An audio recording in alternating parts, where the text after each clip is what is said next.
Have you ever watched a massive European football match and just wondered why, year after year, it feels like the exact same handful of elite clubs are the ones lifting the trophy? I mean, is it really just that they have better players? Or is there a hidden architecture, like a completely different game being played off the pitch that basically guarantees their success? Well, welcome to this explainer.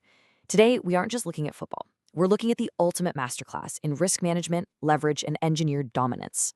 We're going on a huge deep dive here into how boardroom politics and some massive financial shifts have completely rewired the beautiful game. Honestly, by the end of this explainer, you're going to see the matches on your screen completely differently. You'll see exactly how historical boardroom deals trace all the way down to the ultra-intense, highly choreographed modern tactics we see on the pitch today. Okay, let's dive into this. Here's our roadmap. First up, the 1992 structural revolution. Then we'll look at the G14 power grab. Third is the cost of competing. And finally, number 4, modern Champions League tactics. Starting with Section 1, the 1992 structural revolution, looking at risk versus reward in European football.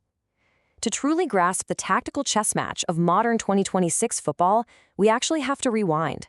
We need to go back over 3 decades to a massive, game-changing financial decision that was made in 1992. And this brilliantly illustrates the shift. Think about it. Before 1992, the old European Cup was just a pure knockout tournament. It was wildly romantic, sure, but incredibly volatile. I mean, a single bad referee decision or just an unlucky bounce of the ball, and massive clubs were eliminated by October. Broadcasters, as you can imagine, absolutely hated that romance. They wanted guaranteed inventory. They couldn't risk their most valuable assets, the biggest teams, just disappearing from screens. So UEFA rebranded to the Champions League and brought in group stages. This totally transformed European football from a brutal test of sudden death survival into a safe, industrialized product that guaranteed reliable inventory for TV networks. So what did this actually create? Well, experts call it the illusion of meritocracy. With group stages and a market pool system for TV revenue, clubs from big TV markets like England, Spain, and Italy were getting paid vastly more for the exact same performance than clubs from smaller markets. UEFA's seeding systems basically kept powerful teams apart early on, which ensured the elite rarely lost out financially. The entire system was meticulously engineered so that the biggest clubs are literally paid to remain elite, forcing any challengers to basically overperform for a decade just to reach financial parity. Moving on to Section 2, the G14 power grab and the rise of the elite cartel.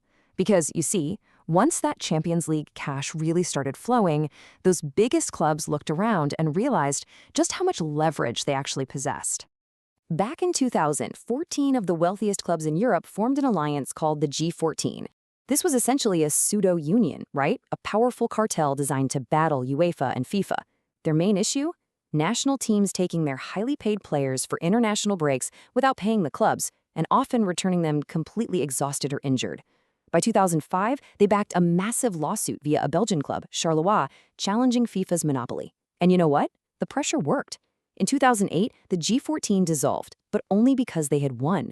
They were replaced by the European Club Association, securing massive financial concessions and a permanent seat at the governance table. To put the sheer scale of this power grab into perspective, just look at this number, 860 million euros. That is the staggering amount of retrospective damages the G14 demanded from FIFA to cover a decade of uncompensated international call-ups.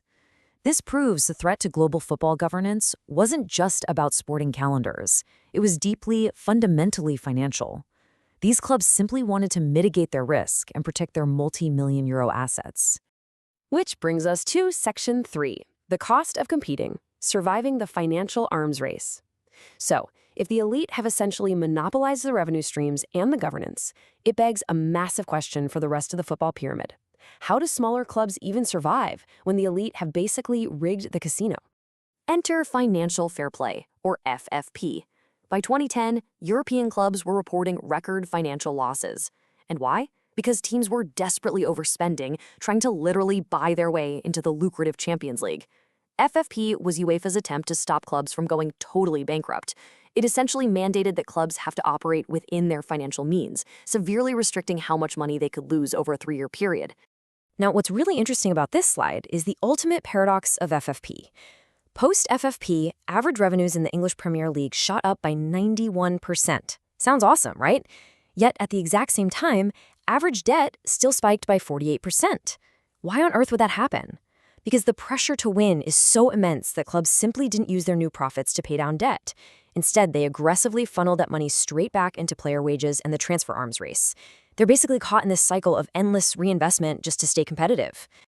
And what about the smaller clubs? Well, an academic case study out of Portugal, looking at smaller teams, found that qualifying for European competition provides a critical direct revenue lifeline. But, and this is a huge warning for aspiring teams, the financial impact isn't just an immediate golden ticket. It only yields sustainable growth if the club's management structure is highly efficient. If a smaller club overspends to get there and then fails to maintain it, that dream quickly turns into a financial nightmare. All right, Section 4, Modern Champions League Tactics, 2025-26 Tactical Warfare.